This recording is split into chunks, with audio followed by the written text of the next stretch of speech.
할렐루야. 네, 우리 예수님을 찬양하는 자리에 함께 만나게 돼서 얼마나 좋은지 모르겠습니다. 하나님을 찬양하는 것이 특권 중에 특권인 것을 우리가 찬양을 할 수 없는 자리에 들어가면 분명히 느낄 것입니다. 그때 참 마음껏 찬양할 수 있을 때 너무 좋았다.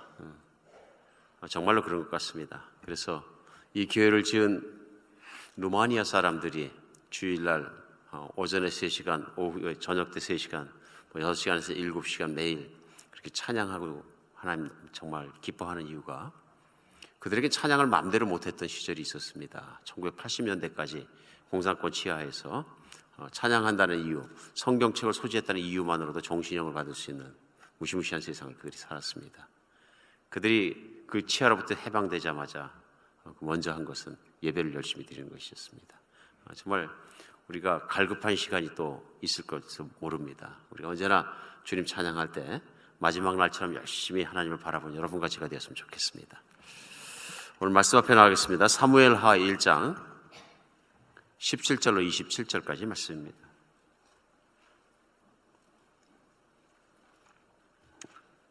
사무엘하 1장 17절로 27절까지 말씀입니다.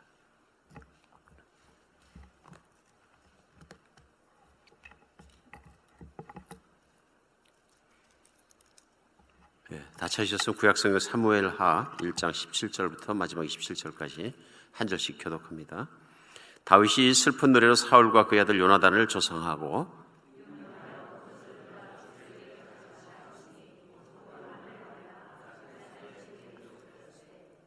이스라엘은 내 영광이 산 위에서 죽임을 당하였도다. 오호라 두 용서가 엎드려졌더라.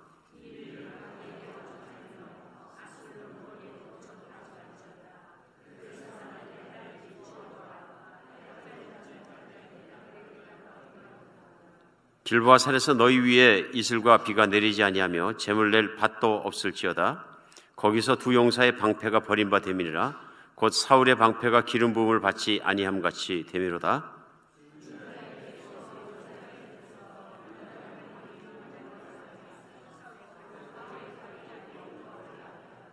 사울과 요나단이 생전에 사랑스럽고 아름다운 자이러니 죽을 때에도 서로 떠나지 아니하였도다. 그들은 독수리보다 빠르고 사자보다 강하였도다.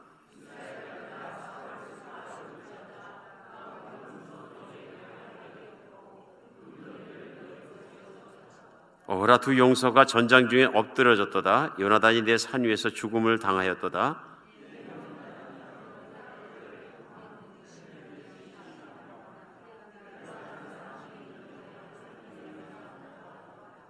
다 함께요. 오호라 두 용사가 엎드려졌으며 싸우는 무기가 망하였도다 하였더라. 아멘.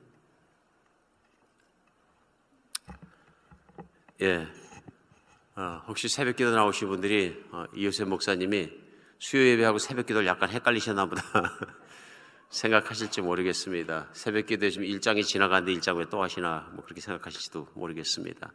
제가 아껴뒀습니다.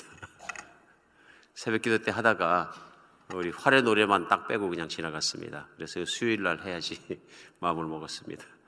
그래서 오늘은 새벽기도 때 못했던 그 사무엘하 1장에 나왔던 야살의 노래, 책에 기록되었다는 활의 노래.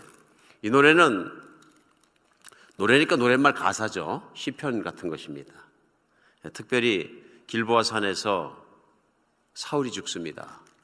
사울이 죽는 날 요나단도 죽습니다. 그 소식을 한 외국 소년으로부터 전가를 받습니다. 그 자리에 전가를 받으면서 그 외국 소년은 그것을 전해주면서 큰 상을 받을 줄 알았습니다. 그랬는데 그 자리에서 죽임을 당합니다. 여기까지 새벽 예배 다 했습니다. 죽임을 당합니다. 다윗이 상황을 보고 처리하고 반응하는 것이 보통 사람과 다릅니다. 우리 성경 안에서 그걸 분명히 볼 수 있습니다. 다윗이 하나님의 인정을 받고 사랑을 받고 믿음으로 정말 좋은 신앙생활을 하다가 하나님의 나라에 간 것은 우리가 압니다.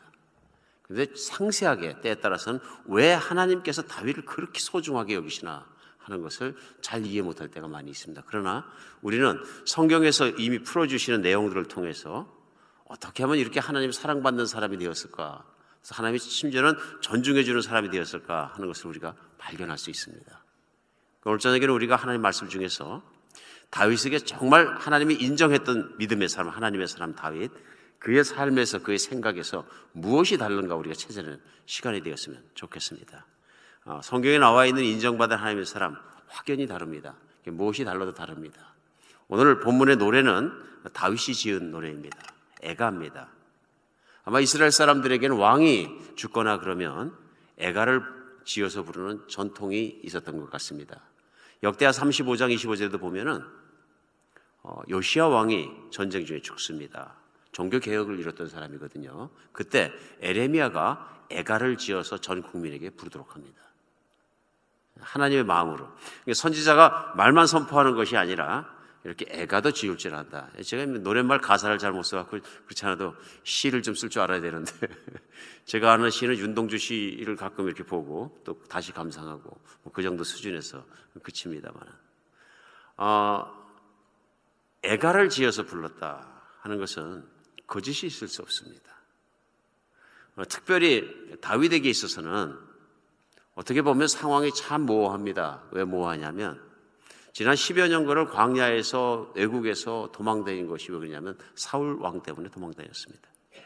장인이지만 자기를 집요하게 죽이려고 하고 온 국민에게 모함해서 다윗은 유다의 이스라엘의 완전히 배신자가 되어버렸습니다. 그런 상황에서 이제 길보아 산에서 하다가 사울 왕이 죽어버렸습니다. 인간적인 생각에서는 마음으로 기쁜 날입니다. 이제 집에 갈 수 있겠구나. 기쁜 날입니다. 이제는 내가 왕이 될 시간이 왔겠구나. 이제는 내가 더 이상 고생하나 배가 고프지 않아도 되는구나. 이제 더 이상 위험하지 않아도 되는구나. 좋은 인상의 전환점이 오고 있습니다. 글쎄요. 누가 그러던데 아내가 죽으니까 장례식 하고 나서 화장실 가서 웃었다 그러는데 그런 사람은 없겠죠. 그죠? 가끔 보면은 이제 부부 생활을 비정상적으로 하는 분들 보면은 농담이지만 또 그렇게 말하는 분들도 없잖아 계신 것 같습니다. 오늘 다윗은 이 활의 노래를 지어서 그 노래 가사말 안에 있는 걸 하나하나 볼 때마다 얼마나 다윗의 심령 속에 있는 진심을 토로하고 있는지를 우리는 알 수 있습니다. 그렇기 때문에 정말로 사울이 죽었다는 얘기를 들으면서 옷을 찢고 통곡하고 또 요나단을 부르고 통곡하고 사울왕을 부르고 통곡할 수 있는 다윗의 진심을 우리는 느낄 수 있습니다. 특별히 오늘 노래 속에서는 다윗의 속마음 속에 있는 이 사건을 바라보는 관점이 나옵니다. 우리 이 관점을 보면서 다윗이 가지고 있던 관점은 보통 사람들의 관점과 달랐다는 것을 금방 알 수 있습니다. 제일 먼저 다윗은 모든 것을 하나님의 관점에서 보았습니다. 그 말은 뭐냐면 하나님이 보시는 것 같이 자기도 보려고 노력했던 사람. 그러니까 그에게 가장 중요한 건 늘 하나밖에 없습니다. 하나님은 어떻게 생각하실까?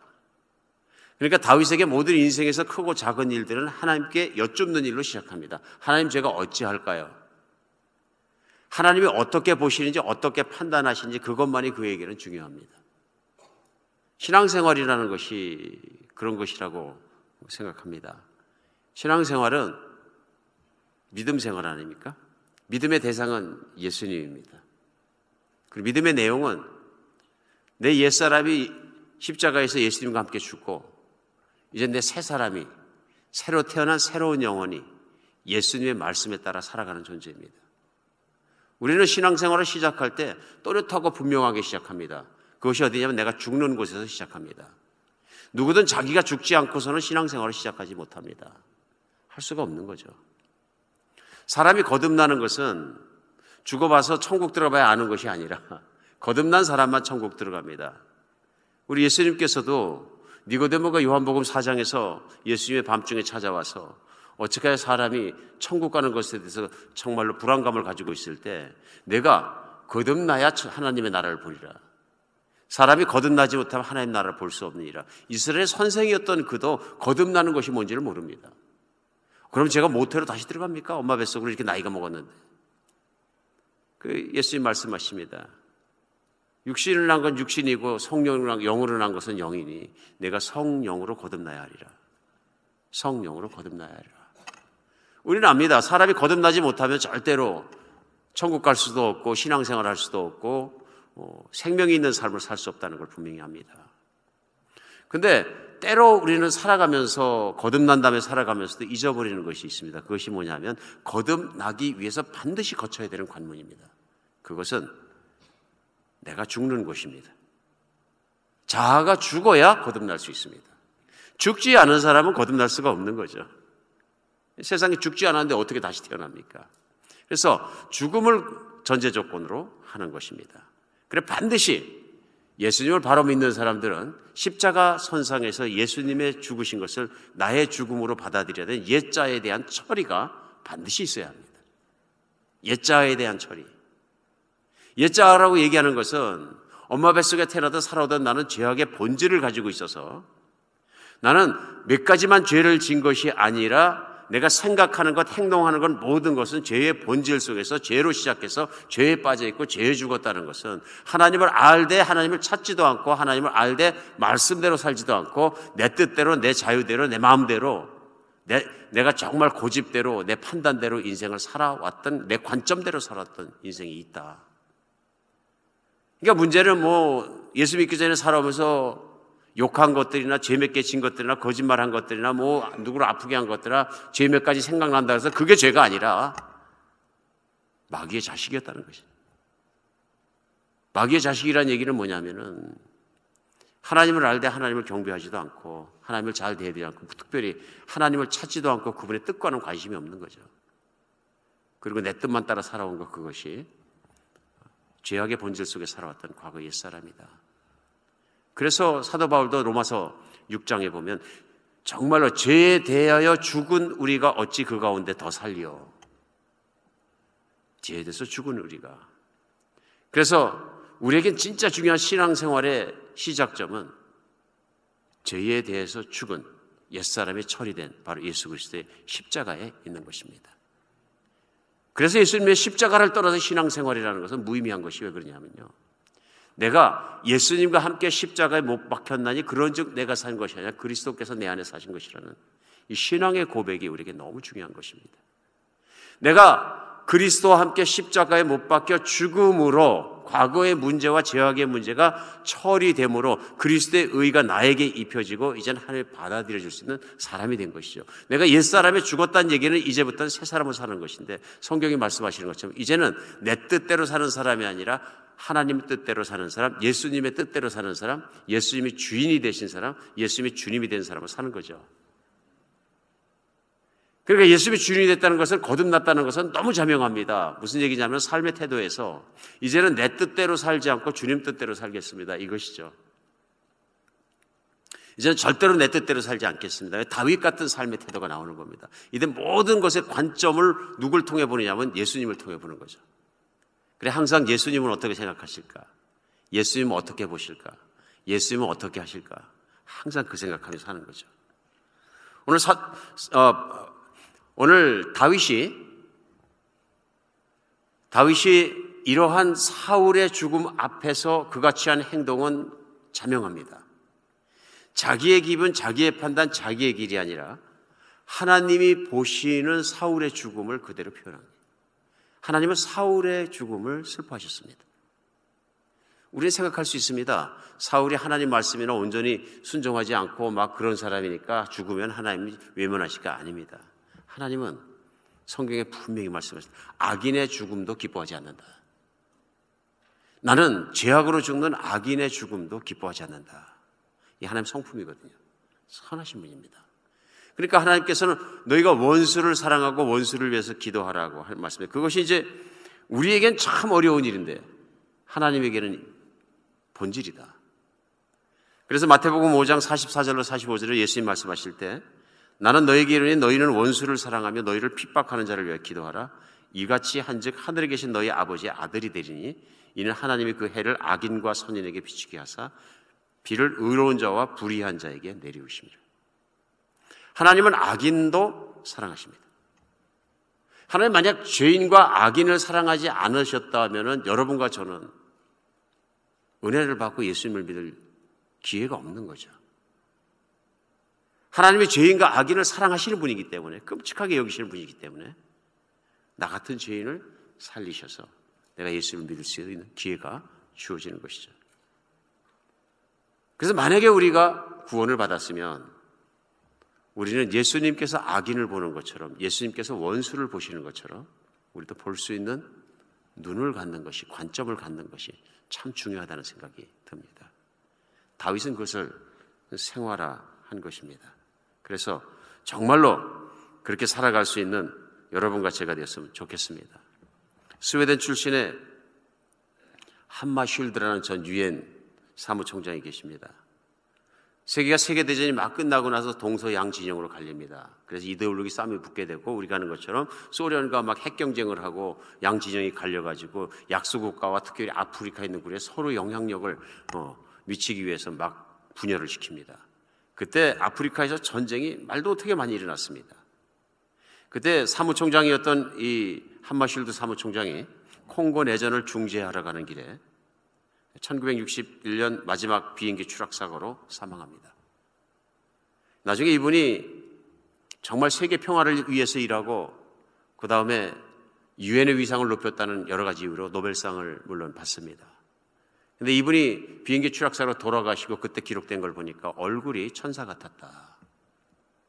그분의 죽음이 참 참혹한 죽음이었는데요. 비행기가 막 산산조각이 나고 찢어지고, 근데 그분의 얼굴이 남았는데 참으로 얼굴이 평화스럽다 이렇게 보도하고 있습니다. 그 당시에 그분이 가지고 있던 유품이 뭐냐 하면요, 여행 가방에 가라오 이블로 몇 벌하고 성경, 그리고 토마스 아캠프스의 그리스도를 본받아 하는 책만 딱 들어있었어요. 사무총장의 가방입니다. 그래서 주변의 말로는 이분은 항상 어디 다녔을 때 갈아입을 옷하고 성경책하고 토마스 아캠프스의 그리스도를 본받아의 책밖에 가지고 다니시는 게 없었다. 성경을 읽고 묵상하는 것처럼 토마스 아캠프스의 책을 달달 외우는 수준이었고, 토마스 아캠프스가 그렇게 했던 것처럼 무슨 일을 하든 예수님은 어떻게 생각하십니까? 예수님은 어떻게 하십니까? What would Jesus do? 항상 그렇게 사는 분이었다. 우리 정말 신앙의 본이 된다고 믿습니다. 신앙의 본이 된다고요. 그래서 평화의 사도로 세계를 다니면서 평화를 전하고 화해를 위해 주선하고 노력하고 참 그런 인생을 살다가 주님 앞에 가셨습니다. 우리 그냥 기독교인이 되는 것이 아니라 예수 그리스도의 사람이 되어서 하나님의 사람이 돼서 그분의 마음에 따라서 살 수 있는 여러분과 제가 됐으면 좋겠습니다. 작든 크든 무슨 일을 하든 그냥 머릿속에 있는 신앙이 아니라 항상 주님께 묻고 What would you do? 예수님 어떻게 하시겠습니까? 예수님 어떻게 생각하십니까? 오늘 나를 아프게 한 이 사람 주님은 어떻게 생각하십니까? 오늘 내가 겪고 있는 이 상황 주님은 어떻게 판단하십니까? 이제 내 기분이 아니라 내 생각이 아니라 주님께서 보고 느끼시고 판단하신 그 판단으로 살아갈 수 있는 여러분과 제가 되었으면 좋겠습니다. 참 신앙은 나는 죽고 예수로 사는 것입니다. 참 신앙은 이제 과거에 내가 보았던, 내가 가지고 있던 내 눈으로 보았던 관점은 십자가에 못 박혀버리고 이제는 예수님이 보시는 시각, 예수님의 판단을 따라서 살아갈 수 있는 새로운 영안이 열린 것을 이야기합니다. 그래서 이제는 예수님께서 원수를 사랑하면 하나님 나도 예수님 따라서 이 원수를 사랑하도록 노력하겠습니다. 정말 그렇게 예수님과 내가 한 덩어리가 되는 여러분과 제가 되었으면 좋겠습니다. 어떻게 보면 너무 멀게 들릴지 모르지만 우리는 분명 예수님과 함께 십자가에 못 박혀 죽었습니다. 그리고 우리는 분명 예수님 안에서 다시 태어났고 우리가 일어나서 예수님의 사람이 되었고 하나님의 자녀가 되었습니다. 이제 정말로 하나님의 사람이 되었으면 우리 예수님을 주인으로 섬길 수 있는 여러분과 제가 그렇게 살았으면 좋겠습니다. 그리고 우리 항상 살아가면서도 조심해야 되는 게 뭐냐면 즉문즉답인 것 같아요. 누군가 중요한 걸 물어보거든 잠깐이라도 청화의 기도라도 주님께 주님은 어떻게 생각해서 여쭤보고 답변할 수 있는, 말할 수 있는 여러분과 제가 되었으면 좋겠습니다. 언젠가 한번 저희 친척 중에 저희 매형님이 장로님이신데요. 그러니까 뭐 장로님 오래 하셨으니까 교회를 한국에서 캐나다에서 오래 섬기셨어요. 목사님들도 많이 섬기셨고 많이 하십니다. 막 목회를 시작했을 때 마침 교회에서 누군가 뭐를 저한테 여쭤보셨습니다. 그래서 제가 바로 대답을 했더니 한 말씀 하시더라고요. 그래서 제가 꾸중을 들었어요. 목사님 다른 건 다 좋은데 목사님 누가 물어보거든 생각을 하고 답변하셔야 돼요. 자꾸 그렇게 하다 보면 실수하세요. 물론 늘 성령 충만하니까 바른 대답하실 수 있지만 그래도 한 템포 늦추고 기도 한번 하고 답변하셔야 돼요. 저 따끔해서요. 야, 참 좋은 충고다. 우리 가족이니까 이런 충고 해주시지. 그렇죠? 내가 목사님 많이 겪어봤는데 목사님은 신중해야 된다 무엇보다. 그리고 말 실수가 적어야 합니다. 얼마나 가슴이 뜨끔했겠어요. 그래 감사합니다. 고맙습니다. 그랬어요. 지금도 가끔 실수하지만 예수님은 어떻게 생각하실까? 예수님 뭐라 하실까? 예수님 어찌 판단하실까? 우리는 늘 그렇게 살아가는 하나님 관점으로 살아가는 여러분과 제가 되었으면 좋겠습니다. 오늘 두 번째 다윗의 관점 보면요, 공동체적 관점에서 보는 것을 볼 수 있습니다. 오늘 19절에서 20절 한번 보겠습니다.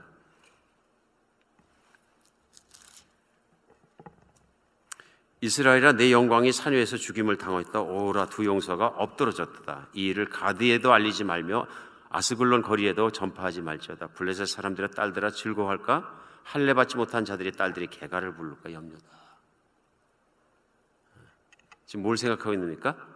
자기 이익이나 사울이 죽었다고 기뻐하기 이전에 우리 이스라엘이 패전했거든요. 그러니까 이스라엘이라는 공동체는 하나님의 공동체이고 하나님께서 왕 되신 나라인데 이 나라가 전쟁에 패하고 왕이 죽고 왕자가 죽고 막 패망한 상태에서 이때는 어디에도 패전을 알리지도 말고 부끄러워하고 우리가 정말 하나님 안에서 부끄러워하자. 그렇죠? 이스라엘 공동체적 입장에서 보고 자기 개인적 입장에서 보지 않는 것을 볼 수 있습니다. 자기 개인의 기분을 반영하지 전혀 않습니다. 하나님의 관점에서 보고요. 뿐만 아니라 하나님의 나라인 이스라엘 공동체의 입장에서 볼 수 있는 것을 보는 것을 볼 수 있습니다. 우리 인생을 살아가면서 흔히 내 중심으로 생각하기 너무 쉽습니다. 내 편안함, 내 안전함, 나를 알아주는 것들, 내가 인정받는 것들, 내가 하는 것들, 뭐 이런 것들을 가지고 내 중심으로 생각하기가 너무 쉽습니다. 우리 하나님 중심으로 사는 사람은 공동체 중심으로 생각할 수 있는 여러분과 제가 되었으면 좋겠습니다. 이런 상황이 내 공동체에 어떻게 영향을 미칠까? 이런 상황이 내 목장에 어떻게 영향을 미칠까? 이런 상황이 내가 섬기고 있는 한비전교회에 어떻게 영향을 미칠까? 항상 공동체적 입장에서 생각하며 함께 살아갈 수 있는 여러분과 제가 되었으면 좋겠습니다. 너무너무 우린 개인주의화되어 있기 때문에 생각도 개인주의로 생각할 때가 너무나 많습니다. 물론 신앙이 어릴 때는 교회가 뭐 조금이라도 안 채워주면 불평불만하기 쉽지만은, 그렇죠? 불평불만 한다는 얘기는 내 교회가 아니라는 얘기일 수도 있죠. 물론 건의를 하는 것은 건전한 일입니다만은 내가 불평불만을 하고 있다는 얘기는 마음속에 불만을 토로하는 것이기 때문에 그럴 수 있습니다. 내 교회의 입장에서 생각하고 내 교회의 입장에서 판단하고 말할 수 있고 행동할 수 있는 여러분과 제가 됐으면 좋겠습니다. 그래서 정말 그런 것 같습니다.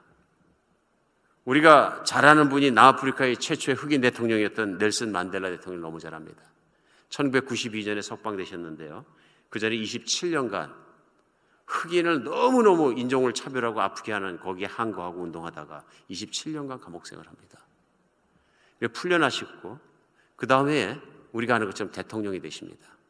남아프리카 공화국의 대통령이 되니까 백인들이 기득권자들이 굉장히 많이 있었는데요. 굉장히 걱정했습니다. 이제 큰 내전이 일어날 것이다. 의외의 일이 일어납니다.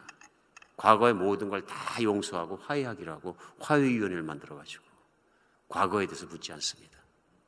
우리는 과거를 묻지 맙시다. 대단한 사람입니다. 대단한 사람입니다. 나의 기분을 생각하기 전에 나라의 공동체를 먼저 생각하는 참 훌륭한 기독교인입니다. 어느 기독교인보다도 참 존중받는, 존경받는 기독교인입니다. 왜냐하면 하나님을 닮은 일을 하기 때문에 그렇고요. 공동체를 사랑하기 때문에 그렇습니다. 우리도 정말 공동체적인 관점에서 늘 보면서 또 그렇게 판단하면서 섬기고 살아가는 여러분과 제가 됐으면 좋겠습니다. 우리 세 번째, 다윗의 오늘 그 애가에서 배울 수 있는 건 뭐냐면요. 다윗이 늘 객관적 관점에서 살았다는 걸 알 수 있습니다. 19절 보겠습니다. 19절에 다시 보면 이스라엘아 내 영광이 산 위에서 죽임을 당하였도다. 오라 두 용사가 엎드러졌도다. 지금 다윗은 사울 왕을 이스라엘의 영광이라고 부르고 있습니다. 만약에 다윗이 이것이 진심이 아니라면 위선자 중에 위선자입니다. 저는 다윗이 위선적으로 가사를 지어서 이렇게 지었다고 생각하지 않습니다. 다윗은 항상 왕을 이스라엘의 영광이라고 생각했던 사람입니다. 왜 또 더 그랬냐면요, 23절에 보면요, 그가 또 첨언합니다. 뭐라 그러냐면 사울과 요나단이 생전에 사랑스럽고 아름다운 자다. 죽을 때도 서로 떠나지 아니하였도다. 그들은 독수보다 빠르고 사자보다 강하였도다. 그가 자기 주관적으로 미움을 가지고 보는 것이 아니라요, 자기를 힘들게 했지만 사울 왕은 사울 왕대로 능력 있고 좋은 면이 있는 것에 대해서 얘기합니다. 그러니까 사자가 용맹한 사람이다. 그리고 발이 빠른 사람이고 전쟁에 능한 사람이다. 실제로 그랬었거든요. 객관적으로 장점을 볼 수 있는 눈을 다윗이 가지고 있었다 그런 얘기입니다. 장점. 그래, 죽은 사람들에 대한 단점을 보는 것이 아니라 그들의 장점을 볼 수 있는 눈이 그에게 열려졌다는 것입니다. 객관적인 눈입니다. 자기가 보더라도 전쟁을 능한 사람이고 잘하는 사람이었다 그런 얘기입니다. 그러니까 오늘 그 24절에도 이스라엘의 딸들아 사울을 슬퍼하여 울지어다. 그가 붉은 옷으로 너희에게 화려하게 입혔고 금노리기로 너희 옷을 채웠도다. 그가 왕이 돼서 주변에 전쟁을 하고 이기고 했으므로 너희에게 평화를 주고 너희 모두가 정말로 금노리기를 싸고 평안하게 잘 살게끔 그걸 이루어준 사람이 지금 죽었다. 사울이 아니냐. 사울이 아니냐 그런 얘기입니다. 맞거든요. 다윗에게 지독하게 사울 때문에 힘든 시간이었지만 사울 왕이 있었기 때문에 나라가 지켜졌거든요. 그리고 마지막 전쟁도 전쟁 중에 도망간 것이 아니라 나라를 지켜보려고 노력하다가 죽은 것이거든요. 그래서 사울 왕을 나쁘게만 볼 것이 아닌 것이 애국적 관점에서 그가 얼마나 노력했는가, 그가 왕으로서 얼마나 백성들을 섬기려고 노력했는가 하는 관점에서 객관적으로 오늘 보고 있는 것을 볼 수 있습니다. 우리 조금이라도 섭섭한 게 있으면 너무나 우리 관점이 주관적으로 변해버립니다. 내 판단이 제일 중요해집니다. 이 사람 분명히 틀렸어. 이거에 집착하다 보면 아무것도 생각할 수가 없습니다. 그러니까 나는 그렇게 생각하고 있는데 다른 사람이 그 사람에 대해서 좋은 점을 얘기하면 화가 날 수도 있습니다. 그 사람 나쁜 사람인데 왜 저 사람 좋게 얘기하나? 그럼 그 사람까지도 마음에 안 들 수도 있습니다. 그렇죠? 우리가 정말로 아무리 내 감정이 어떠할지라도 객관적으로 볼 수 있는 그런 시각이 열리는 여러분과 제가 되었으면 좋겠습니다. 오늘 마지막으로 사랑의 관점에서 보는 것을 볼 수 있습니다. 26절입니다. 내 형 요나단이여 내가 그들을 애통함은 그들은 내게 심히 아름다움이라 그대가 나를 사랑함으로 기이하여 여인의 사랑보다 다 더하였도다. 실제 그렇죠. 요나단은 다윗을 사랑하는데 왕위도 내려놓고 왕이 될 수 있는 왕자였었는데 네가 왕이라 미래에는 다 내려놓고 사랑한 사람이 존중한 사람입니다. 이런 친구를 만날 수가 없죠. 오늘 애가를 부르는 것은 사랑의 관점에서 보면서요. 많이 사랑한 것을 알 수 있습니다. 우리도 늘 살아가면서 사랑의 관점에서 사람들을 볼 수 있는 여러분과 제가 되었으면 좋겠습니다. 너는 내 편이면 내 편이고 아니면 적이고 하는 흑백의 관점에서 보는 것이 아니라 나를 중심으로 내 편과 내 편을 생각하고 나를 좋아하는 사람과 나를 싫어하는 사람을 갈라놓고 보는 것이 아니라 우리가 사랑의 관점에서 사람을 볼 수 있는 그런 눈이 있는 여러분과 제가 되었으면 좋겠습니다. 오늘 성경 말씀 전하다 보니까 너무너무 교과서적인 얘기를 많이 나눴습니다. 그러나 내 능력으로는 안 되는데 오늘 우리가 서로 같이 생각하며 나눴던 하나님의 관점으로 사는 것이나 공동체의 관점으로 사는 것이나 사랑의 관점이나 객관적인 관점에서 살 수 있는 것, 우리가 예수님과 함께 죽고 예수님 붙잡으면 가능하다는 것을 신앙이 있는 사람들은 압니다.